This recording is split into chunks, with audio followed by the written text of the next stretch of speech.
الله وبركاته. Waalaikumsalam warahmatullahi wabarakatuh. الحمد لله الذي أمرنا بالتفقه في الدين وأشهد أن لا إله إلا الله وحده لا شريك له إله الأولين والآخرين وأشهد أن سيدنا ونبينا محمدا عبده ورسوله خير المرسلين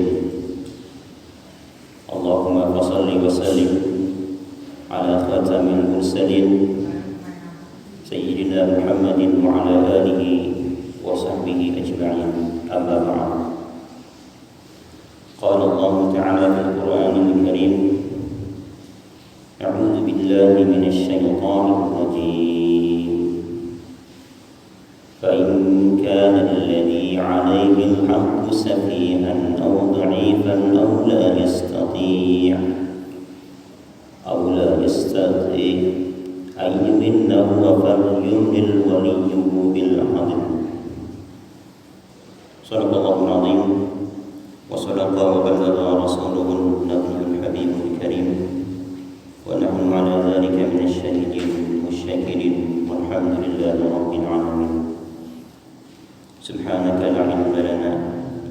لا علم لنا إلا ما علمتنا إنك أنت العليم الحكيم ربنا افتح بيننا وبين قومنا بالحق وأنت خير الفاتحين. Ma'asyiral muslimin muslimat, para jamaah Masjid Al-Fath yang dirahmati Allah. Alhamdulillah, di malam ini kita kembali berjumpa setelah sebulan lamanya kita tidak sempat bertatap muka, dan alhamdulillah pada hari ini jamaah Masjid Al-Fath masih semangat mengkaji ilmu agama, dan insyaallah pada malam hari ini kita akan sama-sama mengkaji tentang bahasan ilmu fikih. Sebelumnya kita telah mengkaji tentang bahasan muamalah jual beli dan juga riba. Pada malam hari ini kita akan mencoba membuka tentang babul hijri. Dalam kitab fikih ada namanya bab hijr, ha jim ra. Kalau ditulis h i j r, hijr. Hijr secara bahasa atau mungkin bahasa orang sini etimologi namanya, etimologi adalah al-man'u. Arti hijr adalah al-man'u, larangan. Larangan disebut dengan hijr atau batasan. Dalam Al-Quran Allah berfirman dalam surah Al-Fajr, wa innahu laqasamun lidhi hijr, wa innahu laqasamun lidhi hijr. Dan sungguh yang demikian itu terdapat sumpah bagi dhi hijr, orang yang mempunyai akal yang sempurna. Orang yang punya akal yang sempurna disebut dengan hijr. Artinya, kenapa dikatakan demikian? Karena kalau orang yang punya akal sempurna, dia punya hijr, punya batasan-batasan. Ketika dia berucap, berbuat, dia akan berpikir dulu, apakah ini layak diucapkan, apakah ini layak dilakukan. Itu disebut hijr, penghalangnya. Dengan hijr itulah akhirnya dia bisa meninggalkan apa yang tidak layak diucapkan atau dilakukan. Hijr, pembatas. Dan kita sering mendengar ada sebuah sebutan di Ka'bah, di samping Ka'bah ada dinding melingkar, namanya apa? Hijr Ismail. Kenapa dikatakan hijir? Hijir batasan.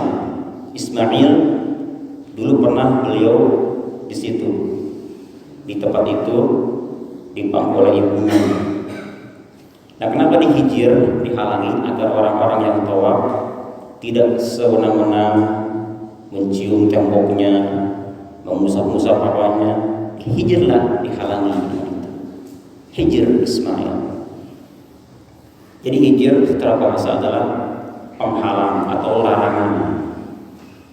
Namun dalam istilah fikih, hijir diartikan dengan man'ut tasarrufi fil amwal, larangan dalam mentasarrufkan, mengolah atau menjalankan harta.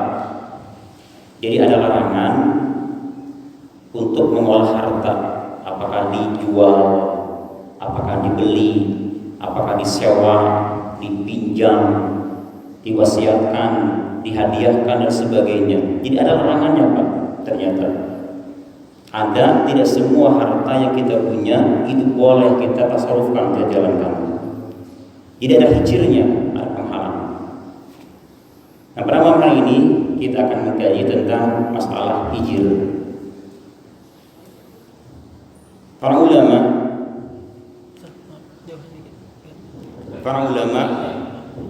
membuat bab hijir ini berdasarkan Al-Quran surah Al-Baqarah ayat 282, ayat terpanjang ini, Pak. Ayat terpanjang Al-Quran di Al-Baqarah 282. Allah mengatakan di situ, fa in kana alladhi 'alaihi al-haqqu, seandainya orang yang punya hutang, safihan adalah orang yang safih. Safih bisa diartikan dengan arti bodoh atau arti lain boros. Boros safih. Au du'ifan, atau dia lemah akalnya, lemah keadaannya. Seperti anak si kecil atau orang gila. Yang kedua, yang ketiga, au la yastati, atau dia tidak mampu untuk mengimlakkan hutangnya. Maka di sini fal yumlil waliyuhu bil adl. Maka tiga orang tadi, si safi, yang boros atau yang bodoh, dhaif, yang masih lemah akalnya seperti anak kecil, atau tidak mampu untuk mengimlak, seperti orang mungkin dia bisu atau mungkin tidak mengerti bahasa sama sekali. Maka di sini yang berhak mewakili mereka semua adalah walinya. Nah, dasar inilah akhirnya ada orang-orang yang terpilih untuk bisa menjalankan hartanya, ada juga yang memang dilarang untuk menjalankan hartanya. Ayat ini berkaitan dengan hutang. Jadi kalau kita punya hutang sama siapa saja, harus ditulis hutang kita. Apakah hutang karena kita membeli barang belum dibayar, atau kita pinjam barang ke orang, ini wajib ditulis hutang kita. Berapa jumlahnya, tulis, catat. Seandainya tidak bisa mencatat, imlakan ke orang lain. Biar dia yang nulis, kita yang imlakan. Ini wajib hukumnya. Kenapa? Karena dalam Islam, seandainya tidak ada yang namanya menulis hutang atau mengimlakan hutang, maka akibatnya adalah takut ada perselisihan, keributan. Oleh karenanya diriwayatkan dalam sebuah hadis, pertama kali orang yang membangkang dunia ini adalah Nabi Adam alaihissalam. Dalam kitab Ibnu Katsir diterangkan bahwa ketika Allah ciptakan Adam, kemudian Allah usap punggungnya, terus dikeluarkan semua turunan beliau, diperlihatkan pada Adam. Pada saat itu Nabi Adam alaihissalam melihat semua turunannya, dan di antara mereka ada satu turunan yang yazhar, yang berkilau, bercahaya. Dia bertanya kepada Allah Ta'ala, Ayyar man hadha? Ya Allah, siapakah ini turunanku yang cemerlang ini? Kata Allah, Ibnuka Daud. Ini adalah anakmu Daud alaihissalam. Adam kembali bertanya, berapa usianya? Usianya 60 tahun. Kata Adam, ya Allah, zid fi umri, tambah umurnya. Kasihan kalau 60 tahun. Kata Allah, la, tidak bisa ditambah, terkecuali umurmu diberikan kepada umurnya. Nah, akhirnya Nabi Adam memberikan usianya kepada Daud. Berapa tahun? 40 tahun. Jadi berapa? Dapat 100 tahun. Tetapi ketika diberikan usia Daud kepada Adam kepada Daud, Allah berkata, hai malaikat, saksikan, catat. Nah, catat kejadian ini. Karena khawatir ini Adam akan membangkang nantinya, tidak mengakui ini. Datang malaikat mencatat bahwa Adam telah memberikan usianya 40 tahun yang tadinya 1000 tahun. Dikorting namanya ya. Dikorting ya, dipotong. Jadi berapa usianya? 960 tahun. Singkat cerita, tibalah Adam usia 960 tahun. Datang malaikat Israel. Hendak apa? Mencabut nyawa Adam. Apa kata Adam? Kenapa engkau cabut nyawaku pada hari ini? Sementara usiaku masih ada 40 tahun lagi. Kata Israel, bukankah kau telah berikan kepada Daud anakmu dulu? Tidak, kata Adam, aku telah memberikannya. Debat terjadi, perdebatan antara malaikat dan Adam. Nah, akhirnya jalan terakhir, didatangkanlah tulisan yang pernah disaksikan oleh malaikat itu. Ini buktinya. Engkau pernah berucap bahwa engkau berikan usiamu kepada Daud, dan ini tulisannya. Nah, oleh karena itu penting bagi kita untuk mencatat hutang kita, berapapun kecilnya, Pak. Catat. Takutnya kita tidak tahu usia. Apakah malam ini kita meninggal dunia, nggak ada yang tahu hutang kita? Atau detik ini kita meninggal dunia? Kenapa? Karena orang yang punya hutang dan dia mampu membayarnya tapi tidak dibayar juga, maka dia akan mendapatkan yang pertama orang tersebut akan nadlulun fil qabrihi, dalam sebuah hadis, akan dibelenggu dalam kuburannya. Di kuburan bukannya enak, tapi malah rantai tangannya, kakinya. Kenapa? Karena dia punya hutang yang belum terbayar. Pertama. Yang kedua, semua dosa diampuni terkecuali satu. Apa? Dosa punya hutang sama-sama kita. Ada sebuah riwayat, sahabat bertanya, ya Rasulullah, ada seorang yang meninggal dunia berperang, kemudian ikhlas dan selalu menghadap Allah Ta'ala dari sisi mengamalkan perintahnya, menjauhi larangannya. Nah, kira-kira kalau dia meninggal ya Rasulullah, apakah semua dosanya akan dihapus? Kata Nabi, nah, semua dosanya akan dihapus. Senang dia mendengar berita ini, dia pergi. Ketika pergi, dia panggil, ya fulan. Dipanggil, dia menoleh. Apa kata Nabi?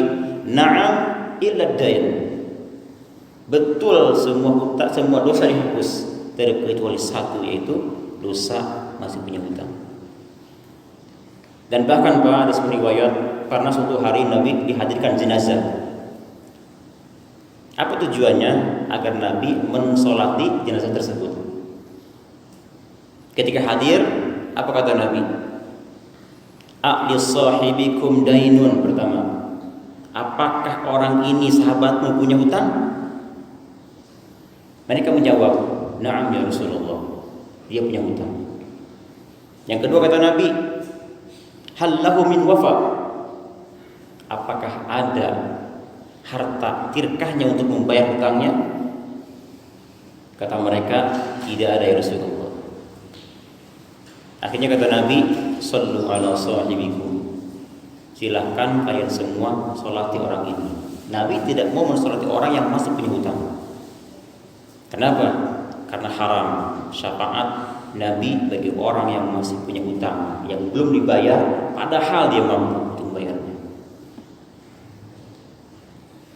Akhirnya Ali berkata, ya Rasulullah, alayya dainu, saya akan tanggung hutangnya. Lalu Nabi maju sholat. Yang rahimahumullah, jadi intinya hati-hati dengan hutang kita. Tulis berapapun kecilnya, takutnya kita terhalang untuk masuk surganya Allah Ta'ala gara-gara hutang. Nah, kaitan dengan hutang ini, pertama tulis, kedua imla'kan kalau kita tidak bisa menulis. Tetapi jika orang tersebut yang berhutang itu misalnya orangnya orang masih safe, masih kecil, atau orang gila dan seterusnya, maka walinya yang menggantikannya. Nah, akhirnya dari sinilah timbul sebuah hukum fikih namanya hijru. Hijru artinya larangan dalam membelanjakan atau mengolah harta kita. Dalam kitab fikih ada 6 orang yang dilarang untuk membelanjakan hartanya. Bahkan sebagian mengatakan sampai 70 orang yang jangan sembarangan membelanjakan hartanya. Semoga kita semua tidak termasuk dalamnya, Pak. Insya Allah ya. Orang Masjid Al-Fatah soleh-soleh, insya Allah. Al-Fatah. Oh, Al-Fatah. Yang pertama namanya mahjur alaih, yang tidak boleh menjalankan atau mengolah hartanya adalah as-sobiyyi. Apa artinya? Anak kecil. Anak kecil yang belum bisa menghitung, membedakan mana yang mahal, mana yang murah, tidak boleh menjalankan harta, tidak boleh berjualan, tidak boleh membeli, tidak boleh menyewa, tidak boleh meminjam, tidak boleh semua ya Pak. Kenapa? Karena kembali kepada maslahatan dia. Khawatir kalau dia belanja atau menyewa, dia nanti akan dibohongin oleh pihak si penjual atau pembelinya. Terkecuali dia sudah jeli, sudah pintar membedakan mana yang mahal, mana yang murah, mana yang bagus, mana yang jelek, boleh anak itu. Seandainya ada anak kecil berjualan, padahal dia belum ada syaratnya, tidak memenuhi syaratnya. Misalnya ada anak kecil, anggaplah kita punya anak masih kecil, belum pintar untuk mengolah harta, kita suruh beli permen misalnya atau beli bumbu. Pergilah anak itu ke warung, beli yang tadi disuruh. Dalam Islam fikih, maka transaksi yang terjadi itu bukan bay', bukan jual beli. Tidak sah, tidak dikatakan jual beli. Lalu bagaimana barangnya itu? Apakah halal atau haram? Halal, tapi bukan berarti jual beli, tapi mu'atoh. Mu'atoh artinya saling memberi. Pihak si penjual memberi, si sobi, si anak kecil itu memberi juga. Mu'atoh namanya, saling memberi, bukan jual beli, bukan. Kenapa demikian? Karena syarat jual beli harus orangnya bukan sobi, bukan masih kecil. Jadi tetap halal, tapi babnya bab mu'atoh, bukan bab jual beli. Ini yang pertama, sobi. Kira-kira sini sobi ada nggak sobi? Ada nggak sini sobi? Ini ada anak kecil kan? Nggak ada anak kecil. Jadi kita tidak termasuk mahjur alaih, yang tergolong orang yang dilarang untuk membelanjakan harta. Pertama. Yang kedua, boleh jadi kita masuk nih Pak. Yang kedua adalah as-safih. Safih, dalam Al-Quran ada safihan atau dha'ifan. Safih artinya apa? Orang yang al-mubadzir limalih, yang suka memboroskan hartanya, boros dalam membelanjakan hartanya. Namun itu di sini tidak semua orang yang boros itu tidak boleh jual beli, bukan. Artinya dia dikhususkan. Jadi orang ini tidak boleh membeli sesuatu yang tidak ada manfaatnya.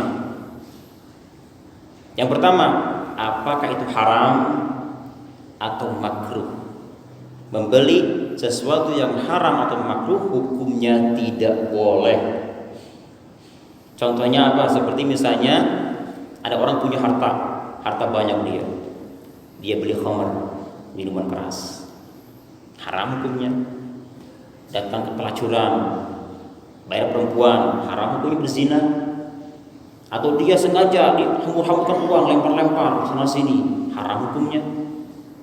Jadi harta kita yang berkaitan dengan haram dilakukan, ini termasuk orang safih yang tidak boleh menggunakan hartanya dengan cara seperti itu, tidak boleh, haram hukumnya.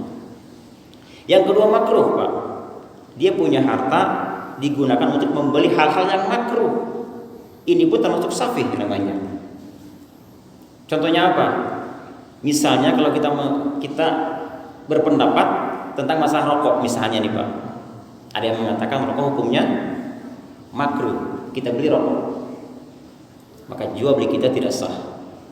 Kenapa? Karena rokok ada yang mengatakan makruh. Jadi kalau kita ambil pendapat ini, maka rokok tidak sah dijual belikan dan kita pun tidak sah membelinya. Kenapa? Karena tidak bermanfaat, artinya makruh di sini. Seandainya kita ambil pendapat yang makruh.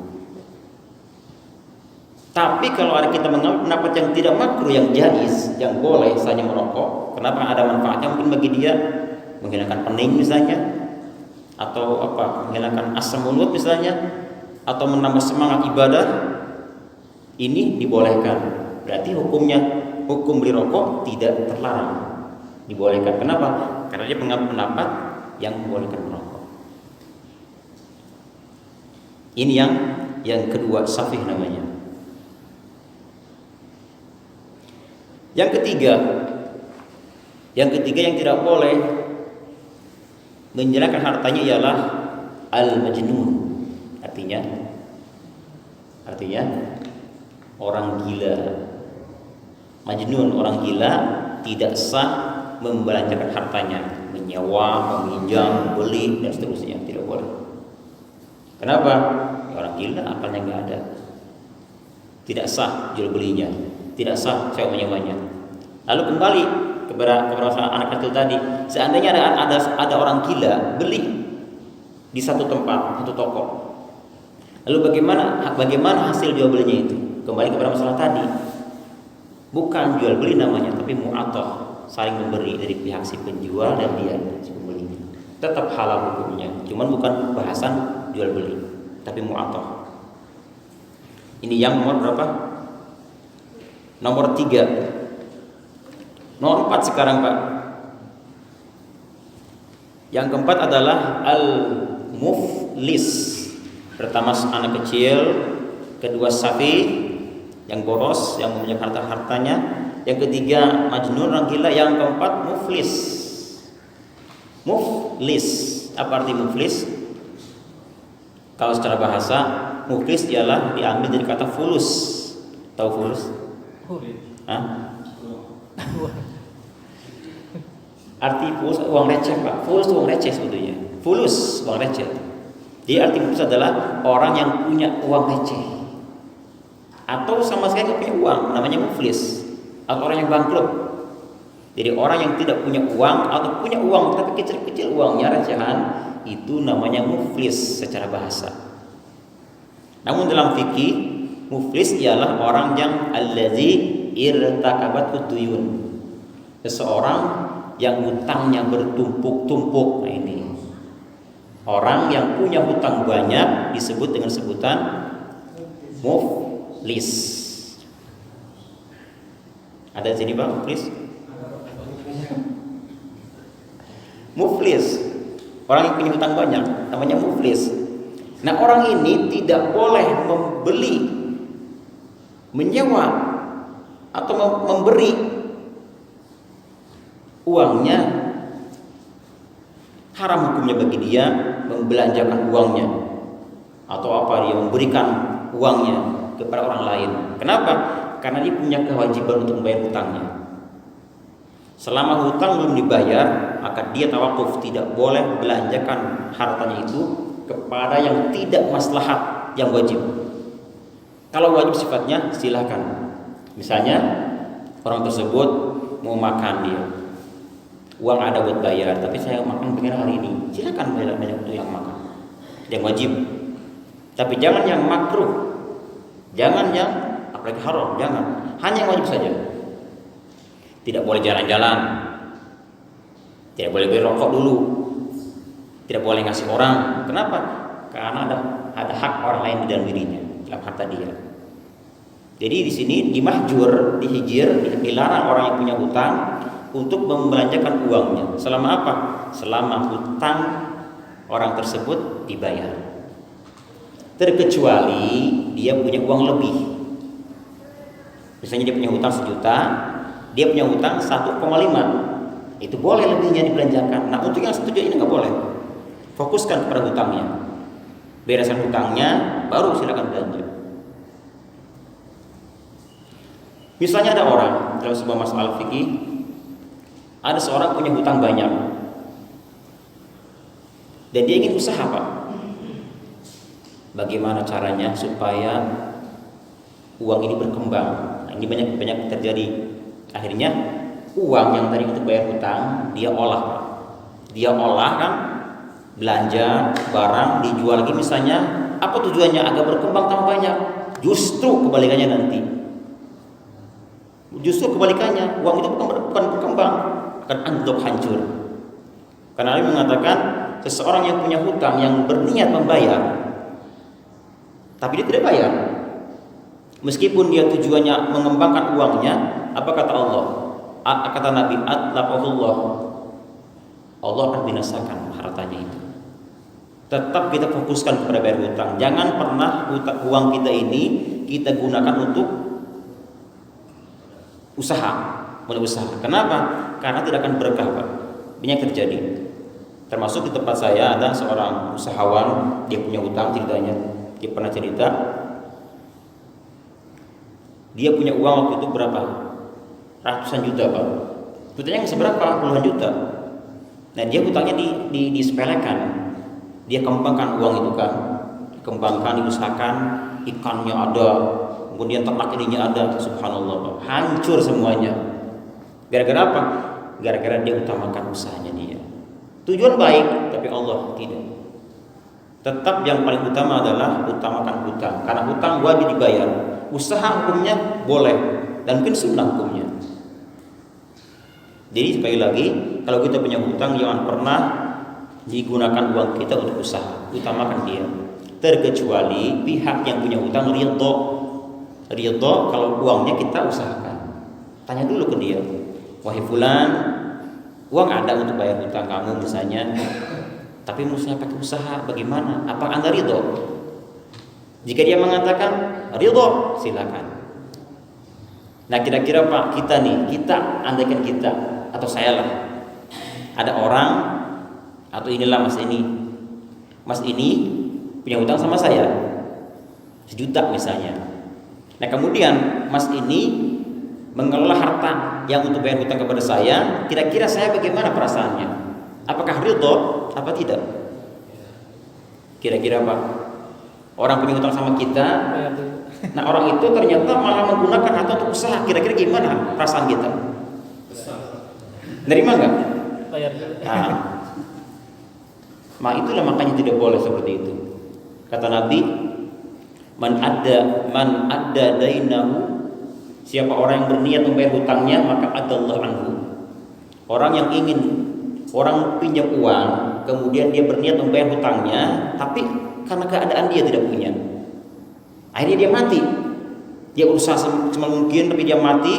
Maka apa kata Nabi? Adallahu anhu, Allah yang akan membayar hutangnya kelak di hari kiamat.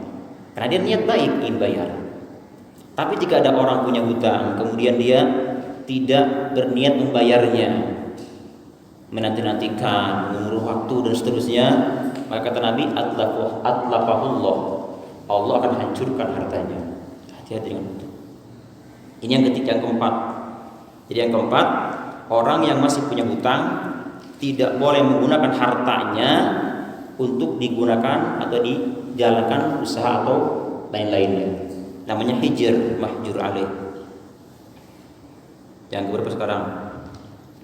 Yang kelima sini Pak.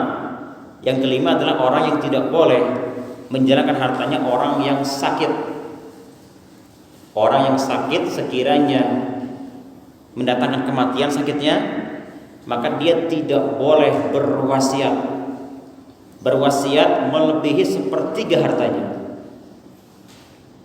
Misal dia punya uang 3 juta, misal orang sakit nih, dia wasiat, seandainya saya mati, kata dia, seandainya saya mati, uang 1.500.000 berikan kepada si fulan, 1 juta sah, yang gopek lagi itu 100 tidak sah. Kenapa? Lebih dari sepertiga. Paham ya Pak ya? Tidak boleh. Kenapa? Karena ada hak ahli waris di sini, ada hak ahli waris, tidak boleh dihabiskan hartanya. Kalau punya uang 3 juta, silakan wasiat 1 juta. Yang 2 juta untuk siapa? Ahli waris. Dan ini pun perlu diperhatikan, orang yang meninggal dunia tidak langsung ujuk-ujuk ahli waris mengambil hartanya, tidak. Utamakan yang pertama hutangnya dia. Ada orang meninggal dunia, pertama utamakan hutangnya. Berapa hutang dia? Tulis. Selesai itu hutang, berapa biaya untuk mengurus jenazahnya, jadi kain kafannya, menggali kuburannya dan seterusnya. Siap berapa biayanya? 2. Yang ketiga, apakah dia pernah bernazar kepada Allah Ta'ala? Bernazar misalnya, kalau saya mati, dia nazar ingin apa? Ingin ke Mekah misalnya, atau ingin beli rumah untuk siapa? Nazar dia demi Allah atau bersumpah, maka itu diutamakan dulu. Setelah selesai hutangnya, pengurusan jenazahnya, kemudian hak kepada Allah Ta'ala, baru dibagikan kepada ahli warisnya hartanya. Sisanya harta waris itu, jika ada silakan, jika tidak ada tidak boleh. Dan ini pun tidak boleh dalam Islam. Ketika kita mendapat warisan, tidak boleh yang namanya dibagi rata. Tidak boleh dibagi rata sebelum takyin jelas berapa masing-masing bagiannya. Sekali lagi, jika ada orang meninggal dunia, si ahli waris tidak boleh membagi hartanya rata-rata, diratakan selama belum ditakyin, ditentukan bagian masing-masing. Ada yang meninggal dunia, nah kemudian setelah meninggal dunia, kumpulkan semua ahli waris, berapa orang yang dapat jatah dari warisannya, kumpulkan hartanya, terus catat semuanya berapa. Jangan langsung ujuk-ujuk kita bagi rata aja, jangan.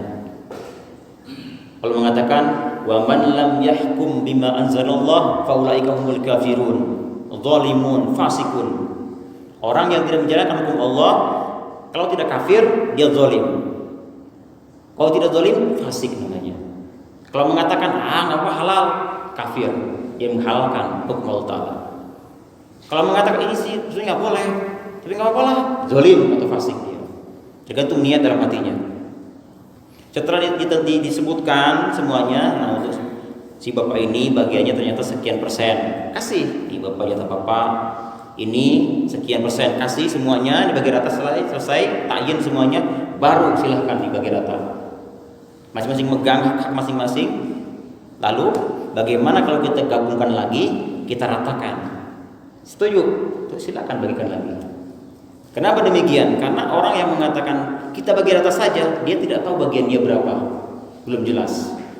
Ketika jelas bagian dia, boleh jadi dia tidak menerima karena dia mungkin banyak bagiannya.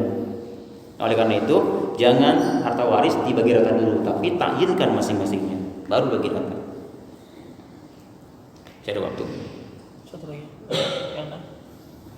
Yang terakhir, ini tidak ada Pak di kita, karena ini di sini hanya orang abid, budak sahaya. Enggak ada kan budak sahaya di sini? Budak belia, budak sahaya. Ada 70 sebetulnya, masih banyak. Di antaranya apa? Di antaranya istri. Seorang istri tidak boleh membelanjakan hartanya, memberi kepada siapapun tanpa izin siapa? Suami. Suaminya. Tidak boleh seorang istri membelanjakan harta suaminya tanpa izin dari pihak suaminya. Jika ada izin, maka silakan dibelanjakan. Demikian teman-teman sekalian. Bagi yang tidak bertanya, silakan. Saya lihat masih ada waktu. Tadi Pak Dayat angkat tangan, Pak Ade angkat tangan. Pak Dayat dulu, sama Pak Juri. Pak Ade, Pak Hidayat, Pak Ade, Pak Juri. Ya Pak Dayat. Waalaikumsalam warahmatullahi wabarakatuh. Kalau berhutang kan catat dosa ya. Awak? Kalau berhutang mesti catat gitu. Betul. Catat aja nggak usah dibayar kali ya. Kita berdua. Pak Dayat. Iya, kalau jadi silakan.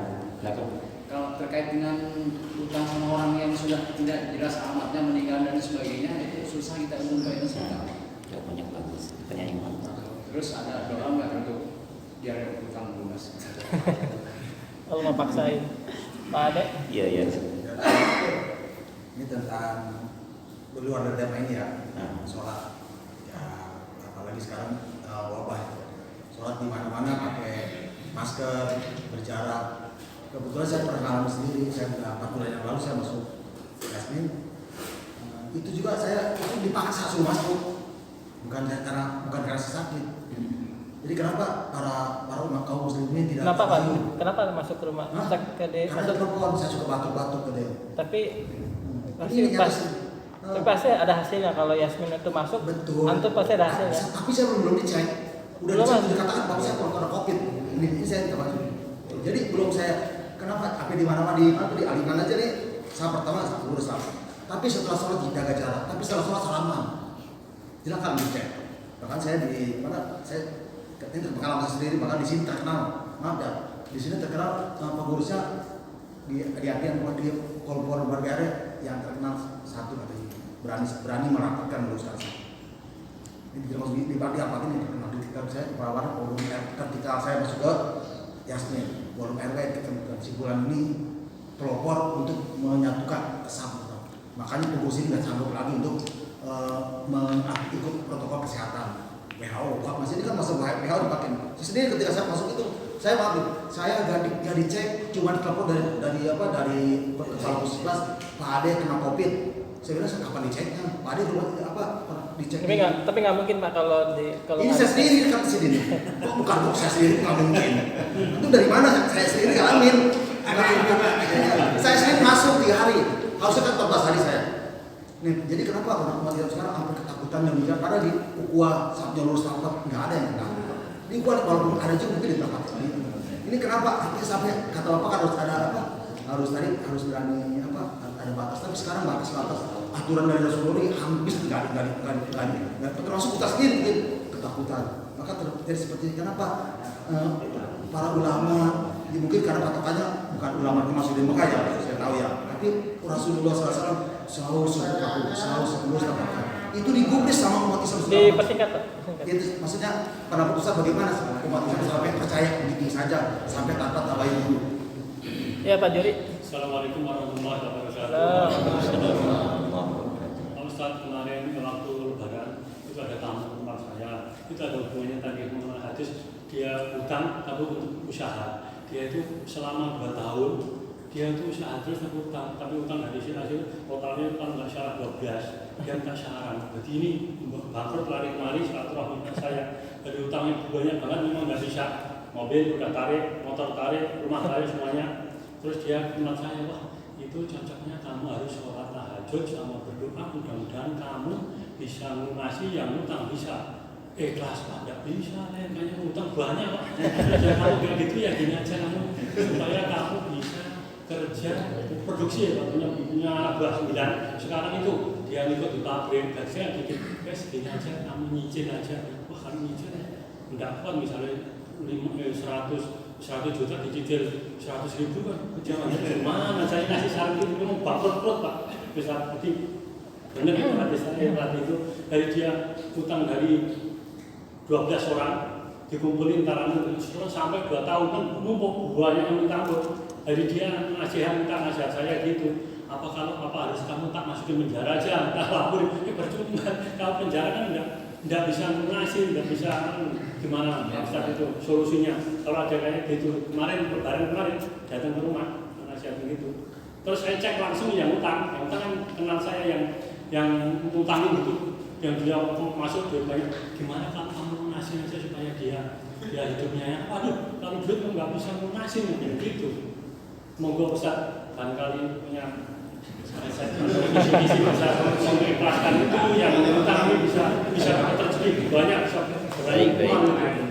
3 pertanyaan ya. Assalamualaikum warahmatullahi wabarakatuh. Waalaikumsalam warahmatullahi wabarakatuh. Yang pertama, apa tulis doang nggak usah dibayar gitu maksudnya Pak?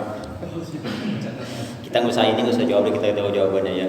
Kan tulis kalau kita mati ada ahli waris melihat, oh ternyata bapak saya punya hutang, kayak yang bayar nanti. Terus bagaimana ada orang yang punya hutang sama kita, tapi orangnya meninggal dunia misalnya, entah di mana rimbanya, alamatnya, hutangnya bagaimana, hutang saya ke dia gitu kan? Apa halal hukumnya atau bagaimana? Ahli waris. Hah? Ahli waris. Nggak ada juga, mestinya nggak ada ahli warisnya, alamatnya di mana. Nah, bagaimana solusinya dalam Islam? Ini jadi pertanyaan yang bagus. Ada yang mengatakan bahwa ketika ada seorang yang punya hutang, entah di mana rimbanya, maka hutangnya orang tersebut tetap bayar. Ke siapa?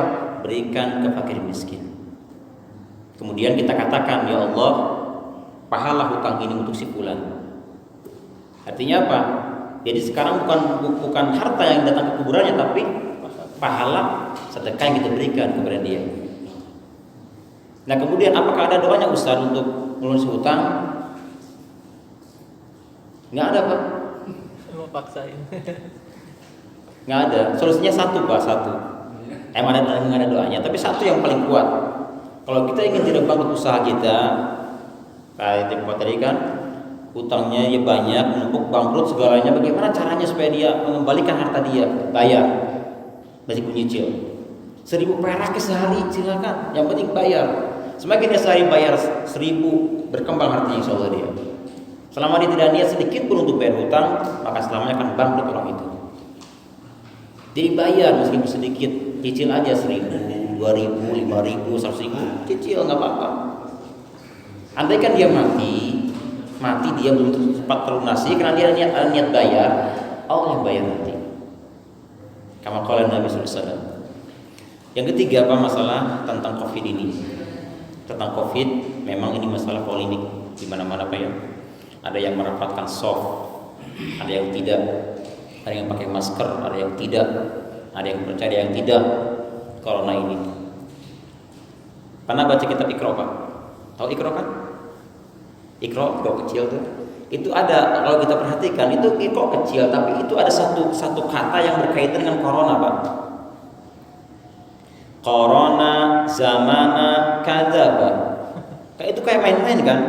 Tapi corona zamana kadzaba. Corona terjadi di zaman banyak hoax, banyak bohong.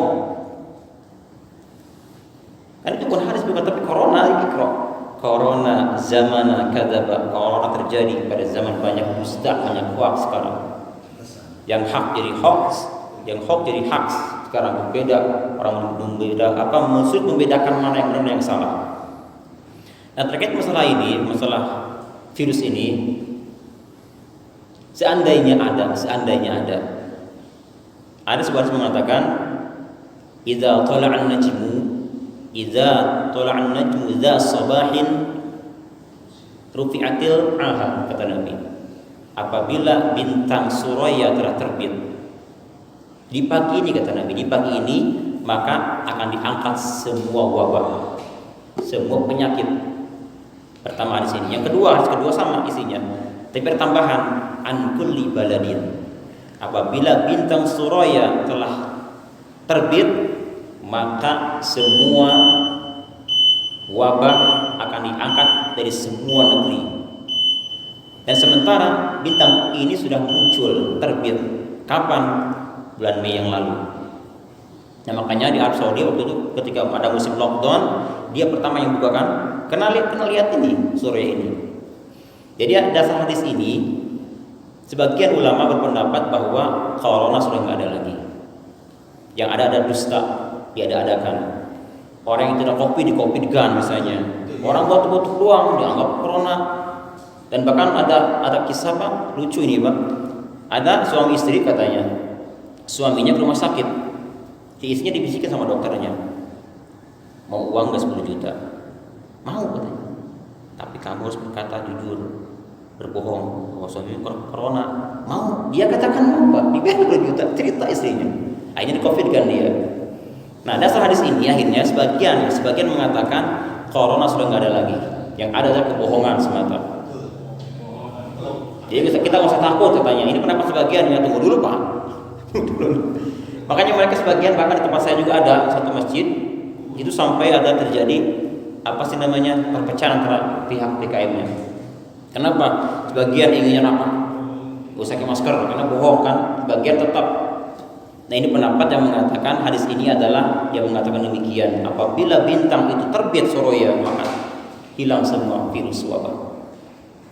Nah bagi pendapat masih ada, mereka melihat ini hadis-hadis apa dulu gitu. Dua hadis ini bertentangan. Yang pertama Allah mengatakan apabila bintang Surya telah terbit, ini bintang yang paling terang Pak, yang paling terang dari semua bintang. Di pagi ini dikatakan maka hilang semua wabah. Hadis yang kedua, apabila bintang itu terbit, maka akan diangkat semua wabah dari semua negara. Nah ini bertentangan tadi pagi, sekarang semua negara. Satu. Yang kedua perawinya. Perawinya itu yang pertama adalah Abu Hanifah. Abu Hanifah dikatakan oleh Bukhari dan Muslim, beliau adalah memang pakar dalam fikih, bidang fikih, bahkan imam fikih. Tetapi mohon maaf, hafalan hadisnya kurang. Maka hadis tadi dikatakan dhaif, lemah, bukan maudhu, hanya lemah saja. Nah akhirnya dua hadis ini tidak kuat. Ini pendapat yang mengatakan corona masih ada, karena ini hadis kurang kuat itu. Jadi masalah ini kembali kepada masing-masing Pak, kepada keyakinan kita. Kalau kita yakin dengan corona, misalnya masih ada, silakan pakai masker. Yang bagi mereka yang tidak yakin dengan corona, ya nggak usah pakai masker. Saya sendiri pribadi saya ini sebetulnya saya tidak suka dengan ini. Saya tidak suka dengan masker, dengan jaga jarak, tidak suka sebetulnya. Tapi ketika saya masuk ke tempat yang memang ada protokol tertentu, saya ikuti. Bahkan dikatakan pernah aku mau khutbah, Pak Ustadz, mohon maaf di sini pakai protokol, jaga jarak, masker. Siap, saya bilang, saya pakai masker, jaga jarak, nggak masalah, karena ada pendapat yang demikian. Tapi ketika saya masuk ke tempat yang memang anti dengan ini, apa, saya ikuti. Ya insya Allah dua-duanya betul insya Allah ya. Agar kita yang penting intinya adalah. Saya dapat uang 400.000 serang. Berapa? Nah, kan 3 hari kita di sana. Harusnya kan 14 hari. Karena saya ngomong ke petugasnya, apa tidak rugi? Saya sehat. Cuma gitu. Saya pas saya udah berangkat Pak, ada duit nih. Yang lain nggak dikasih duit, yang saya harusnya ke 14 hari lebih ya. Cuma 3 hari doang. Saya karena ngomong gitu, terima kasih. Jamaah aja pada takut, heran juga gitu. Ini saya ngalamin sendiri. Makanya ada pertanyaan. Saya ngalamin sendiri kok. Saya orang sehat itu. Iya. Karena saya itu masuk lagi mau kasih berapa duit lagi. Iya itu sebenarnya bisa. Ya intinya gini aja, intinya. Bukunya bagaimana bukunya? Masih ada uang itu. Itu uang dari kebohongan banyak. Uang hasil dari kebohongan. Saya kan bohong. Jangan, nggak boleh.